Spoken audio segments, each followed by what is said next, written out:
Hello students, welcome to the fifth session of QuestPod series. QuestPod जैसे हमेशा से English का कुछ नया लेकर आता है in terms of vocabulary, in terms of grammar, in terms of most common grammatical errors, in terms of study pattern. तो इस बार भी QuestPod में specially mock test analysis, mock test में कौन से क्वेश्चंस इंग्लिश के अटेम्प्ट करने चाहिए प्री में और कौन से मेंस में, कुछ स्टूडेंट्स के डाउट्स और बहुत सारे ऐसे डाउट्स जो आपने पूछे नहीं वो भी क्लियर करने के लिए QuestPod सेशन 5 आया है. So let's begin with the session. The first thing, study pattern. आज के सेशन की शुरुआत ही मैं करना चाहूंगी मॉक टेस्ट से. मॉक टेस्ट कौन से देने हैं, कहां से देने हैं इंग्लिश के, क्योंकि अब SBI एक्सपेक्टेड नजदीक है एग्जाम, तो कैसे करें स्टूडेंट. सबसे पहले when it comes to English mock test, जब तक आपकी इंग्लिश की क्विजेस का स्कोर अच्छा नहीं आता आप मॉक टेस्ट पे ना जाएं. जब तक आपकी रीडिंग कंटिन्यूअसली 2 घंटे डेली 10 दिन 15 दिन नहीं होती आप मॉक टेस्ट पे ना जाएं. क्योंकि अगर आप इंग्लिश की तैयारी से नहीं किए बिना मॉक टेस्ट में उतरोगे तो स्कोर कम आएगा. इंग्लिश का स्कोर कंटिन्यूअसली कम आने से आपके कॉन्फिडेंस को बहुत सारे छेद होते जाते हैं. Yes, and that will actually have a bad impact on your English perspective. इसीलिए आपका जब तक क्विज का स्कोर अच्छा नहीं आता आप मॉक टेस्ट पे ना जाएं. मॉक टेस्ट कौन से देने हैं, सबसे पहले प्रैक्टिस मॉक के फ्री प्रेफर करें क्योंकि वो लेवल इजी है. प्रैक्टिस मॉक के फ्री इंग्लिश के टेस्ट में अगर आपका 18 से 20 का स्कोर है तो फिर आप ऑलिव बोर्ड पे जंप करें. पैटर्न ऑलिव बोर्ड का आता है, लेवल अड्डा 24/7 और प्रैक्टिस मॉक की आएगी. ठीक. So now when it comes to mock test and its analysis, तो मॉक टेस्ट का एनालिसिस करना कैसे है. सबसे पहले कोई भी जो आप पेपर लेंगे बच्चा मॉक टेस्ट, आप 30 क्वेश्चंस इंग्लिश वाला पूरा 1-2 मिनट में पेपर चेक करो. 30 के 30 क्वेश्चंस तुम्हारी आंखों के सामने से जाना चाहिए. उसमें से आपको चॉइस करना है, मुझे 18 ही अटेम्प्ट करना है, मुझे 20 ही अटेम्प्ट करने हैं, बट उसमें मैक्सिमम एक्यूरेसी आपको लाने की कोशिश करना है. एनालिसिस कैसे करें, serial number, question that I attempted, correct and wrong. Serial number 1, पहला क्वेश्चन मैंने उठाया स्पॉट द एरर का, 5 करेक्ट 2 गलत. दूसरा क्वेश्चन उठाया RC, 4 करेक्ट 3 गलत. तीसरा क्वेश्चन में वापस स्पॉट द एरर पे आया. So the questions that you have attempted sequentially mention करना है, उसके number of correct number of wrongs. English के किसी भी क्वेश्चन पेपर को सबसे पहले 1-1 मार्क के क्वेश्चंस आपको उठाना है. सैंडविच करना है आपको बीच में RC, क्लोज टेस्ट, पैराजंबल, और लास्ट में उन क्वेश्चंस को छेड़ना है जिनको आपने छोड़ दिया था. ठीक है. Next, reading comprehension for pre. Students जितने भी 3rd ऑनलाइन बैच के बच्चे हैं, 4th ऑनलाइन बैच के बच्चे हैं और 2nd ऑनलाइन बैच के बच्चे हैं, उनके लिए स्पेशली ये मैसेज है. वो बच्चे क्या कर रहे हैं, क्योंकि मैं जनरली RC पे भार देती हूं. क्यों मैं इतना वेटेज RC को देती हूं बच्चा, क्योंकि RC मेंस के लिए बहुत इंपॉर्टेंट है. प्री में अगर आपने RC पूरा छोड़ भी दिया तभी भी आप प्री में 22 अटेम्प्ट कर सकते हो, कंडीशन अगर RC 5 मार्क के लिए आया है तो. RC को छोड़कर भी प्री में स्कोर हो सकता है, बट RC को छोड़कर मेंस नहीं निकलती, ये क्लियर करो आप. तो 4th, 3rd और 2nd ऑनलाइन के बच्चे क्या कर रहे हैं कि पहले अगर मॉक टेस्ट दे रहे हैं तो RC पे अटैक करें, ऐसा ना करें.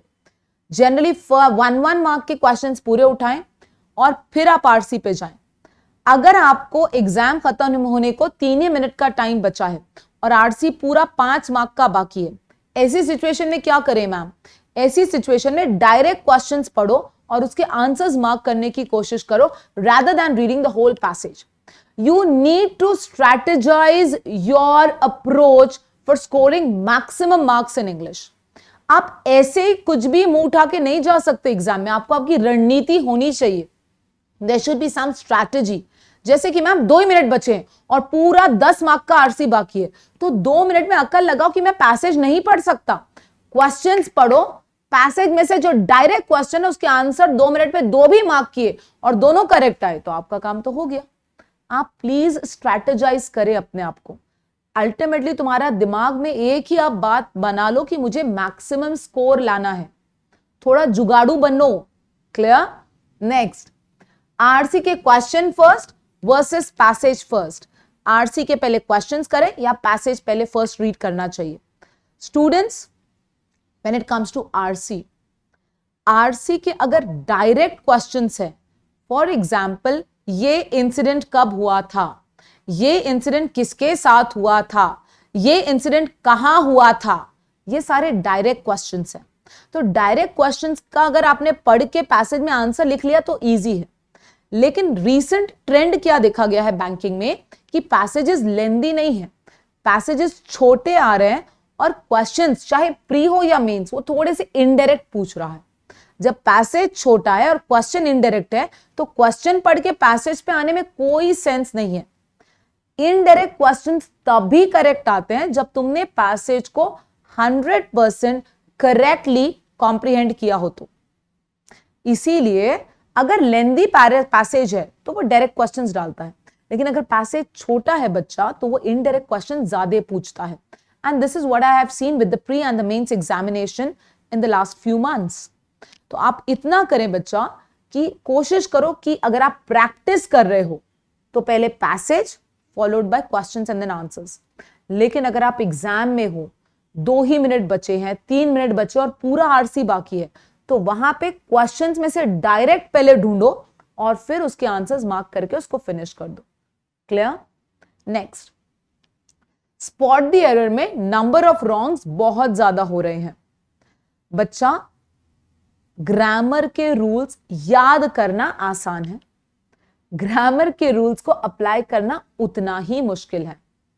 ग्रामर के रूल जितना रट्टा मारना आसान है, ग्रामर के रूल्स को अप्लाई करना उतना ही मुश्किल है। इसीलिए मैंने बहुत बार कहा, ग्रामर को अगर स्किप करना है, ग्रामर से अगर बचना है तो रीडिंग को बढ़ाओ। कैसे मैम? पढ़ते समय कहां गलत है ये तुरंत पकड़ में आता है अगर अच्छा रीडर हो तो। पढ़ते समय क्या गलत है ये उसी के पकड़ में आएगा जिसको ग्रामर के रूल्स याद है। तो आपको एग्जाम में एग्जामिनर पूछता है गलत कहां है, गलती कहां है पूछता है, क्या गलत है नहीं पूछता है। He is not asking you to correct the sentence, he is just asking you to spot the error. Same thing, गलती कहां है के लिए रीडिंग और गलती क्या है के लिए ग्रामर। तो मेरे हिसाब से अगर आपको स्पॉट द एरर सॉल्व करना है करेक्टली तो फर्स्ट रीडिंग में जहां गलत लगता है उसको मार्क कर दो बिंदास। 5 में से 3 ऐसे क्वेश्चंस वो डालता है जहां पे रीडिंग पे ही एरर पकड़ में आता है, लेकिन 2 ऐसे क्वेश्चंस डालेगा जिसमें ग्रामर के प्रॉपर रूल्स वो मेंशन करेगा, उनको मत छेड़ो। 5 में से 3 अटेम्प्ट करो, 3 में से 3 बराबर, आपका काम हो गया। पहली रीडिंग में जहां गलत लगता है उसको बिंदास as a spot the error mark करें आप। लेकिन 5 के 5 इतने सिंपल सेंटेंसेस नहीं देता हो, 5 में से 3 सिंपल देगा, 2 में टिपिकली ग्रामर के रूल्स आपको अप्लाई करना पड़ेंगे, तो 2 को आप स्किप कर सकते हैं। बट स्पॉट द एरर भी रीडिंग बेस्ड सॉल्व हो सकता है, almost at least 70% you can score there. Clear? Next, SBI assistant जिनका टारगेट है उन बच्चों ने अभी क्या क्या करना चाहिए? ठीक है, एसबीआई असिस्टेंट जिनका टारगेट है उन बच्चों के लिए इंग्लिश की पढ़ाई। सबसे पहले reading. As I always say, reading is something which is non negotiable, reading is something which is mandatory, incumbent, जो आपको करना ही करना है, कंपल्सरी। 1 घंटा मिनिमम, 2 घंटा एवरेज, 3 घंटे की रीडिंग बढ़िया। समझ के पढ़ोगे तो फायदा है, बिना समझे पढ़ोगे तो स्पॉट द एरर को भी फायदा है, यानी पढ़ने के फायदे हैं, समझ के पढ़ो या बिना समझे। सेकंड, वोकैबुलरी मत छोड़ो, वोकैबुलरी इंपॉर्टेंट है। एसबीआई में स्पेसिफिक वोकैबुलरी फ्रेजल वर्ब्स और इडियम्स पे भी आती है। थर्ड, मॉक टेस्ट या क्विज में उतरो, प्रैक्टिस सेशंस बढ़ाओ। Reading, vocabulary, practice, quiz, mock test, कुछ भी दो। Last but not the least, when we talk about SBI, it is always along with para jumble. para jumble की practice बहुत करें। जब बात आती है SBI असिस्टेंट प्री की तो वो एग्जाम para jumble के बिना बनता ही नहीं है।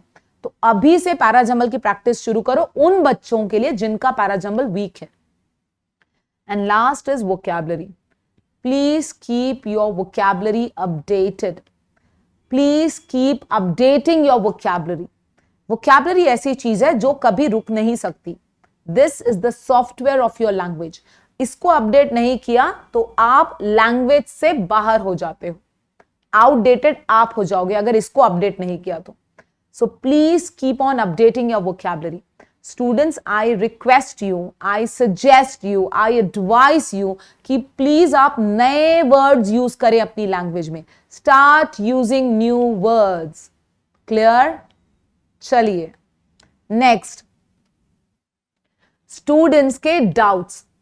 सबसे पहले देयर इज अ गर्ल, मैं जिनका नाम नहीं बताना चाहूंगी, बट जिन्होंने ये एक्सपीरियंस किया है कि मैम रिजल्ट के 2 दिन पहले, रिजल्ट के 3 दिन पहले मेरे मन में ये थॉट आता है कि नहीं यार मेरा ये रिजल्ट ना 0.5 से जाएगा.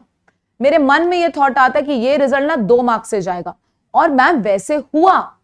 मेरा आईबीपीएस पीओ का रिजल्ट, मेरा आरआरबी पीओ का रिजल्ट सच में उतने ही नंबर से गया जितने नंबर से मेरे मन में उसका डाउट था वो जाएगा. मैं क्या करूं मैम, क्यों मेरे नेगेटिव थॉट्स मन में आ रहे हैं और इस नेगेटिव थॉट्स की वजह से मेरे रिजल्ट जा रहे हैं. Is that so? Clear? So now the answer for this question is, बच्चा प्लीज रिमेंबर, सबसे पहले तो अगर आपका 0.5 से रिजल्ट जा रहा है, 2 मार्क्स से रिजल्ट जा रहा है, 0.25 से रिजल्ट जा रहा है, 0.35 से रिजल्ट जा रहा है, ऐसे बच्चों को तो मैं कहूंगी कि तुम्हारा रिजल्ट है. Yes, again I am saying this sentence, तुम्हारा रिजल्ट है, सिर्फ तुम्हारी ज्वाइनिंग 1 साल लेट है. क्या मतलब है मैम इसका? बिकॉज बच्चा 0.5 से रिजल्ट गया मतलब you are almost in. You are almost in. सिर्फ एक थोड़ा सा स्ट्रैटेजाइज करना है, मेहनत को नहीं बढ़ाना है, सिर्फ अपनी रणनीति को थोड़ा और रिफाइन करना है, अपनी स्ट्रैटेजी को थोड़ा और रिफाइन करके फिर से एक बार मैदान में उतरना है. जिनका रिजल्ट 0.5 से जा रहा है, 0.25, 0.3 से जा रहा है, please don't be depressed because you are almost in. सिर्फ थोड़ा आपको अपनी स्ट्रैटेजीज को रिफाइन करना है. रिफाइन यानी यार ये क्वेश्चन छोड़ देती ना तो शायद नंबर मिल जाते, ये 2 क्वेश्चन एक्स्ट्रा नहीं अटेम्प्ट करती ना तो मुझे 0.5 का स्कोर मैं वहां कवर कर लेती थी, नेगेटिव मार्किंग नहीं होती थी. This is important that you're almost in. You just have to wait for a year, but with refined strategy you have to come back. तुम्हारे पास पूरी ताकत है, तुम्हारे पास पूरी स्ट्रेंथ है, तुम्हारे पास हर चीज है, नॉलेज है, स्ट्रैटेजीज रिफाइन चाहिए. First. Second, students, the secret जो किताब है या जितने भी लोग कहते हैं कि जो तुम सोचते हो तो पूरा यूनिवर्स उस चीज को पूरा करने में तुम्हारी मदद करता है. Is that really so? Yes, yes, yes, yes, it is very much. Reason, तुम्हारे थॉट्स, तुम्हारे वर्ड्स एक एनर्जी रिलीज करते हैं और एनर्जी पॉजिटिव है या नेगेटिव, तुम अपने बॉडी से जो एनर्जी एमिट करोगे that energy will get attracted from the universe also towards you. Negative feel करने वाला इंसान पूरी जिंदगी डिप्रेस लोगों से ही मिलता है, ऐसा मैंने महसूस किया है. पॉजिटिव फील करने वाला इंसान पूरी लाइफ में हमेशा पॉजिटिव, हैप्पी, सक्सेसफुल लोगों से मिलेगा बिकॉज वो एनर्जी जो सेम फ्रीक्वेंसी पे वाइब्रेट करती है वो कनेक्ट करती है easily. So the girl who has mentioned this question, please listen. I know negative thoughts मन में आते हैं, परंतु आपको उस पर लाइट देना है नहीं देना है वो आपके हाथ में है. दरवाजा, आपके दिमाग के दरवाजे पे खटके दोनों मारते हैं लेकिन नेगेटिव खटका ज्यादा जोर से पड़ता है. दरवाजा खोलना है नहीं खोलना है ये आपके हाथ में है. अगर मन में नेगेटिव थॉट आ रहा है कि मेरा स्कोर 0.5 से जाने वाला है, ठीक है ना, टेल योरसेल्फ इस बार 1 रिजल्ट गया ना, अगले साल इसी को 5 रिजल्ट्स लाके दिखाऊंगी. तुमको ये चैलेंज एक्सेप्ट करना है अपने आप के लिए. गेटिंग दिस दिया? गिरता हर कोई है, कितना जल्दी उठता है और कितने विगर के साथ, कितने स्ट्रेंथ के साथ उठता है वो डिफाइन करता है कि तुम सक्सेसफुल रहोगे या नहीं. हर कोई डिसिप्लिन से इनडिसिप्लिन की कैटेगरी में जाता है, लेकिन वो इनडिसिप्लिन से डिसिप्लिन पे कितनी रेजिलियंस के साथ वापस आता है ये डिफाइन करता है उसका सक्सेस. हार सब टेस्ट करते हैं, लेकिन उसी हार के टेस्ट को जबान पे बहुत देर तक रखना है या उसको थूक के, उसको फेंक के, उससे आगे निकल के सक्सेस की तरफ दौड़ लगाना है, ये आपके हाथ में होता है. Understood this?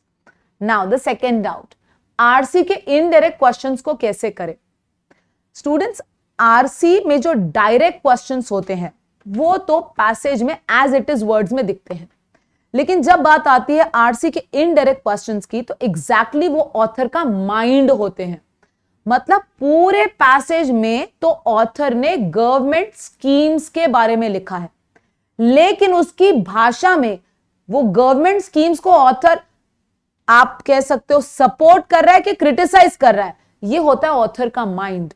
तो इनडायरेक्ट क्वेश्चंस उसी के करेक्ट आएंगे जिसका कॉम्प्रिहेंशन ऑथर के माइंड के साथ रिलेट करता है। यानी हर चीज पढ़ने के बाद बार बार ये सवाल करो, याला सांगायचा तरीका आहे, नेमकी याला सांगायचा तरीका आहे, काय सांगतो, क्या बोल रहा है यार ये ऑथर, ये बोलना क्या चाह रहा है बंदा। मतलब ठीक है गवर्नमेंट स्कीम्स बोल रहा है, लेकिन गवर्नमेंट स्कीम्स का क्या? Start asking. कोई भी चीज पढ़ने के बाद ये व्हाट वाला क्वेश्चन बहुत पूछो, क्या क्या बोल रहा है? गवर्नमेंट स्कीम्स, गवर्नमेंट स्कीम्स के बारे में क्या? अच्छा, different types of schemes, different types of schemes के बारे में इसका व्यू क्या है? ऑथर ने अपना व्यू दिया कि न्यूट्रल है? न्यूट्रल है। तो फिर तुमने अब ऑथर का माइंड पढ़ा। गवर्नमेंट स्कीम्स के बारे में क्रिटिसाइज कर रहा है, अब ऑथर का माइंड पढ़ा। गवर्नमेंट स्कीम्स को सपोर्ट कर रहा है बट इंप्लीमेंटेशन खराब है ये बोल रहा है, अब तुमने ऑथर का माइंड पढ़ा। So whatever you are reading, whenever you are reading, please ask what is he trying to say exactly. और ये जब आप बार बार क्वेश्चन करोगे ना क्या क्या क्या, तो उसका अल्टीमेटली फिर आपको फाइनली उसका रिफाइंड आइडिया आपको फिर मिलेगा। ठीक है? नेक्स्ट, ग्रामर के रूल्स। ये तो बहुत बड़ी दिक्कत है कि मैम ग्रामर के जो रूल्स है ना वो याद नहीं रहते। नहीं बच्चा, ग्रामर के रूल्स में आप अप्लाई नहीं कर पाते।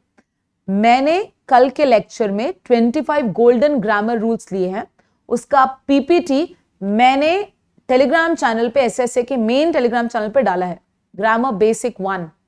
वो 25 गोल्डन रूल्स आपको रट्टा मारना है। जैसे आप टेबल्स याद करते हो मैथ्स के 2 to 9, 2 to 10, वो 25 रूल्स याद होगा तो उसके बेसिस पे आप कम से कम 70% मार्क्स तो ग्रामर में इजीली स्कोर कर सकते हो। लेकिन सिर्फ बैंकिंग के बच्चे, स्टाफ सिलेक्शन नहीं। स्टाफ सिलेक्शन के लिए वॉइस और स्पीच भी है जो बैंकिंग में इतना इंपॉर्टेंट नहीं है, ग्रामर में। क्लियर?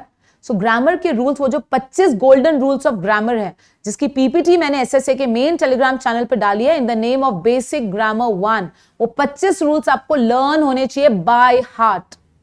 कुछ एग्जांपल्स भी दिए हैं मैंने। क्लियर? और ग्रामर के रूल्स का एप्लीकेशन सिर्फ रीडिंग से आ सकता है और किसी भी चीज से नहीं। Next, continuous reading not more than 1 hour. बहुत सारे बच्चों की कंप्लेन थी, मैम 1 घंटे से ज्यादा हम नहीं पढ़ सकते, हम नहीं बैठ सकते, क्या करें? ठीक है, आई कैन अंडरस्टैंड, तुमको रीडिंग की आदत नहीं है, समझती हूं मैं, और वैसे भी तुमको इंग्लिश से तो बहुत नफरत है। क्या करें? जिससे नफरत है उसके साथ रहना है, बिकॉज वो आपकी जरूरत है। ऐसी सिचुएशन में बच्चा, you just have to do one thing. ठीक है, 7 to 8 1 घंटा में रीडिंग कर लूंगा, लेकिन सुबह की रीडिंग ऐसे सब्जेक्ट को लेकर करो जो थोड़ा सा टफ है, जैसे बिजनेस पेज, जैसे इंटरनेशनल पेज, जैसे एडिटोरियल पेज। दोपहर में 1 घंटा रीडिंग करो जो आपका फेवरेट है, जैसे स्पोर्ट्स पेज, जैसे फ्रंट पेज, जैसे नेशनल पेज, और रात में 1 घंटा बुक रीडिंग करो। दैट्स इट, हो गई ना 3 घंटे की रीडिंग। नहीं बैठ सकते 2 घंटे कंटिन्यूसली, इसका मतलब ये नहीं कि तुम 1 घंटा भी मत बैठो। सुबह 1 घंटा, दोपहर में 1 घंटा, रात में 1 घंटा। ठीक है?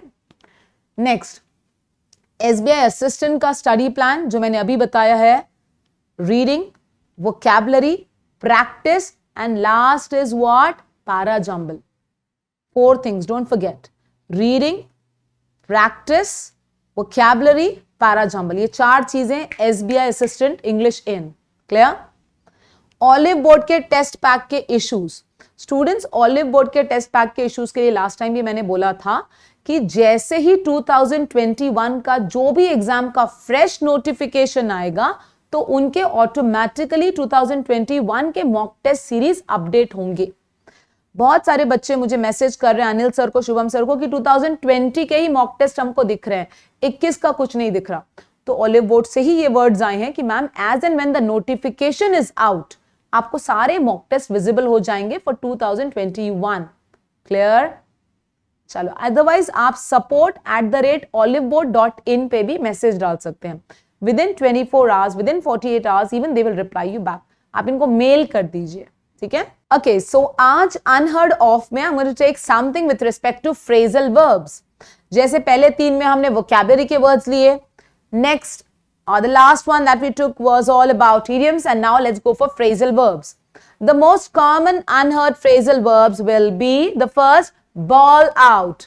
Ball out करना यानी किसी को criticize करना, reprimand करना, डांटना, scold करना, बहुत बुरा. जैसे कि if you can see the image, generally parents bawled children out for not studying properly. Generally the teacher bawled out the students for not studying properly. The teacher bawled him out for misbehaving in the class. Clear? Bawled out के बीच में आप noun pronoun का use कर सकते हैं. The first is ball out. Ball out यानी किसी को criticize करना, डांटना, reprimand करना. The teacher bawled him out, or the teacher bawled him out for misbehaving in the class. Next is egg on. Egg on यानी encourage करना, urge करना, motivate करना. As you can see in the movie Chak De India, Shah Rukh Khan is egging on his team for their final performance. In the movie, Shah Rukh Khan is egging on. Shah Rukh Khan has egged on the team for final performance. 70 minute wala scene, right? Next, fizzle out. Fizzle out is to end gradually. धीरे धीरे धीरे खत्म हो जाना. For example, in some parts of the world, the countries who have been taking precautions for COVID-19, the disease has fizzled out. उन देशों में जहां पे लोगों ने COVID-19 के लिए proper precautions लिए हैं, वहां पे वो बीमारी धीरे धीरे खत्म हो गई है. Okay? So there are some countries in the world who have been taking precautions for COVID-19. The disease has fizzled out. The pandemic has fizzled out, has ended gradually. Next is play down. Play down करना यानी किसी चीज को, किसी इंसान को जितनी महत्वता मिलनी चाहिए उतनी नहीं देना. For example, if you must have seen the movie Kedarnath. In the movie Kedarnath, the character of Sushant Singh Rajput was played down by the director. Right? मतलब सुशांत सिंह राजपूत को उतना इंपॉर्टेंस नहीं दिया गया as compared to Sara Ali Khan. So you can say in the movie Kedarnath, the director has tried to play down the character of Sushant Singh Rajput. Play down यानी किसी चीज की महत्वता जितनी उसको मिलनी चाहिए नहीं मिलती है, वो कम हो जाती है. For example, I have seen many students doing this. When they get success, students when they get success generally play down the involvement of father when it comes in comparison to their mother. तो बच्चे क्या करते हैं, mummy mummy mummy, but father का भी importance होता है. That's playing down. ठीक है? Next and last, reel off. Reel off करना है कोई चीज बहुत quickly, fast, easy तरीके से बोलना, pronounce करना. For example, you must have seen kids are pretty good at reeling off their rhymes, right? Rhymes, poems, बच्चे कितने easily, quickly बोलते हैं. So that is reel off. For example, कुछ movies में भी आपने देखा होगा wherein people are pretty good at reeling off the statements, the confusing statements. That's reel off. Clear? चलिए, let's get ready with the next part. The next part is grammar. When it comes to grammar, हम आज लेने वाले हैं advanced grammar में enough का use. E-N-O-U-G-H, enough का use. Enough as an pronoun भी act हो सकता है. ठीक है? It can be used with an adjective, with an adverb, verb or a noun, but it can act as a pronoun also. Enough का advance grammar जो banking को related है मैं बता दूं, उसका रूल है AEN वाला रूल. AEN वाला रूल क्या है बता देती हूं मैं.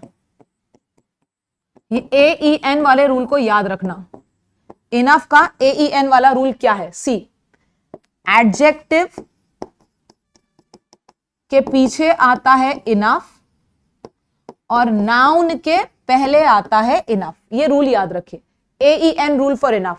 जैसे मैम एग्जाम्पल दीजिए, एग्जाम्पल भी देती हूं ना, सी दिस AEN वाला rule, adjective then enough and then noun. He is strong enough. He is strong enough. He has enough strength. समझा कैसा आया बच्चा? स्ट्रॉन्ग क्या है? एडजेक्टिव, तो एडजेक्टिव के पीछे आया इनफ। स्ट्रेंथ क्या है? नाउन, तो नाउन के आगे आया इनफ, इसीलिए AEN। एडजेक्टिव के पीछे लगता है इनफ और नाउन के पहले लगता है इनफ। कम से कम ये AEN वाला रूल याद रखो जो एग्जाम में आता है। It is from the advance grammar और मेंस में ही आता है। He is strong enough and he has enough strength. Clear? Next, so now enough comes after adjectives and adverbs. Adjective और adverbs के बाद आता है tall enough, good enough, quickly enough, often enough. Verb के भी बाद आता है drink enough, read enough, और noun के पहले आता है enough bread, enough money. noun के पहले, adjective, adverb और verb के बाद में आता है enough. ठीक है? Next, enough of. जब आप इनफ ऑफ बोलते हो तो जनरली उसके बाद एक डिटरमाइनर आना चाहिए या प्रोनाउन आना चाहिए। Enough of this, right? So there isn't enough of that which was, okay, there isn't enough of his work. ठीक है? इनफ ऑफ अगर आया तो उसके बाद डिटरमाइनर आता है या प्रोनाउन आता है। इनफ ऑफ के बाद डिटरमाइनर आता है या प्रोनाउन आता है। इनफ किसके पहले आता है? नाउन के। इनफ किसके बाद आता है? एडजेक्टिव, एडवर्ब और वर्ब के बाद आता है। ठीक है? Next, the most grammatical common stuff और errors that you make. I wish I was a doctor. आज ही मैंने पढ़ाया था सबजंक्टिव मूड में। ठीक है? आई wish I was a doctor नहीं, आई wish I were a doctor. काश मैं सिंड्रेला होती। आई wish I were Cinderella. I wish I were the prime minister of India. तो जब आप कोई चीज इमेजिन करते हो तो वर आता है। Next, I saw a dream. No, I had a dream. You can't say I saw a dream last night, I saw a dream. No, I had a dream last night. He did a mistake. No, he made a mistake. He made a mistake. He did a mistake नहीं, he made a mistake. Clear? I had a dream, he made a mistake, and I wish I were a doctor. Okay, the last part of this session, and that's motivation. चलिए students, एक चीज, success की पहली सीढ़ी, success का पहला कदम, success के तरफ या गोल की तरफ जाने के लिए पहला डायरेक्शन क्या है? मैम मुझे सक्सेस चाहिए, पहला डायरेक्शन उसका होता है या पहला कदम आपको उठाना पड़ता है जिसका नाम है self discipline.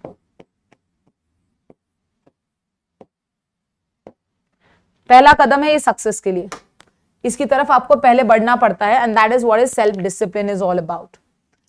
What is self discipline exactly? Self discipline यानी तुम अपने आप को कितने कमिटेड हो। अगर तुम अपने आप को कमिटेड हो तभी तुम दूसरों को कमिटमेंट देने के लायक हो। जैसे हाँ मम्मी मैं आपको बैंकर बन के बताऊंगा, लेकिन कभी क्या अपने आप को दी हुई कमिटमेंट पूरी की है? सुबह 5 बजे उठने की, 11 घंटे पढ़ाई करने की, 2 घंटे रीडिंग करने की। सेल्फ डिसिप्लिन यानी तुम्हारे थॉट्स में तुम्हारी क्या रिस्पेक्ट है। जैसे अगर शुभम सर से 11 बजे मिलना है तो तुम 11:15 को आ जाओगे, लेकिन अगर अपने आप की इंग्लिश बढ़ानी है, if you want to improve your English, और उसके लिए 2 घंटे रीडिंग करना है, तो how respectful you are towards your words, that matters. That is self discipline. वो शुरू होता है यहां से। और दूसरा, सेल्फ डिसिप्लिन सबसे ज्यादा अगर कहीं दिखता है तो वो 2 चीजों में, एक तो तुम्हारे स्लीप पैटर्न में और दूसरा तुम्हारे ईटिंग हैबिट्स में। कोई इंसान कितना सेल्फ डिसिप्लिन है अगर उसको देखना है तो 2 ही चीजों देखो उसकी, कितने बजे सोता है, कितने बजे उठता है, सेकंड क्या खाता है, कैसे खाता है। ये सेल्फ डिसिप्लिन डिफाइन करने का सबसे सिंपल गेज है, सबसे सिंपल मीटर है। स्टूडेंट्स, पहला कदम सक्सेस की तरफ होता है सेल्फ डिसिप्लिन। जिस रोल में तुम अपने आप को देखते हो, अगर तुम उस रोल में अपने आप को फिट नहीं कर सकते तो दुनिया तुम्हें क्या फिट करेगी as a banker, as an insurance center, as an insurance manager, या कोई भी कॉम्पिटिटिव एग्जाम जो आप करना चाहते हो। सबसे पहले तुम्हें उस ढाल में ढलना है जहां तुम अपने आप को इमेजिन करते हो। स्टूडेंट्स, गेम तो मैदान में सेकेंडरी होता है, प्राइमरी गेम होता है तुम्हारा जो तुम अपने साथ लड़ते हो। क्यों कहा जाता है यूपीएससी, एमपीएससी, बैंकिंग या आरबीआई के एग्जाम को कॉम्पिटिटिव एग्जाम्स? क्यों ग्रेजुएशन को कॉम्पिटिटिव एग्जाम्स नहीं बोलते? क्यों इंजीनियरिंग के एग्जाम्स को कॉम्पिटिटिव एग्जाम्स नहीं बोलते? क्यों इसी एग्जाम को कॉम्पिटिटिव एग्जाम बोला जाता है? क्योंकि ये सच में कंपटीशन है तुम्हारा तुम्हारे साथ। कैसे मैम? पिछले साल मैं 8 बजे उठता था, 10 बजे तक पढ़ाई करता था, बस मेरे दिन में 2 ही घंटे की पढ़ाई थी। क्या तुम उससे आगे निकले हो? क्या तुम उसी 2 घंटे की पढ़ाई पे अटके हो? अगर तुम इस कंपटीशन में अपने आप को हर कदम पे बेहतर बना रहे हो, इसका मतलब तुम सही डायरेक्शन में हो। और अगर इस कंपटीशन में तुम अपने आप को किसी और से कंपेयर कर रहे हो, it means you are going in the wrong direction. Are you doing the right thing to make yourself better? तो आप कंपटीशन का हिस्सा हो। Yes, UPSC, MPSC, banking, MBA, CT, ये सारे एग्जाम्स को कॉम्पिटिटिव एग्जाम्स इसलिए कहते हैं क्योंकि ये कंपटीशन तुम्हारा तुम्हारे साथ है। क्या सेल्फ डिसिप्लिन मेरे अंदर 10% है? कल आज क्या वो 20% हुआ? क्या वो 6 महीने में 30% हुआ? क्या विद इन अ ईयर में 100% सेल्फ डिसिप्लिन को हासिल कर चुका हूं? स्टूडेंट्स, पहला कदम सक्सेस की तरफ होता है सेल्फ डिसिप्लिन का। जब तुम अपने आप को वो रोल में फिट नहीं कर सकते जो तुम इमेजिन करते हो, तो दुनिया तुमको नहीं लेगी। सेकंड, स्टूडेंट्स, कंपटीशन का मतलब होता है खुद का कंपटीशन खुद से। जो मैं कल थी और जो मैं आज हूं, उसमें कोई इंप्रूवमेंट है? तो now I am a part of this competitive exam, और अगर नहीं है तो you are not a part of this. Clear? तीसरा पॉइंट, जंग पहले दिमाग में जीती जाती है, फिर मैदान में जीती जाती है। यहां से हारा हुआ इंसान कोई जंग नहीं जीत सकता। Clear? So wish you all the very best, have a happy weekend, keep reading, keep revising, take care of yourself. Thank you so much.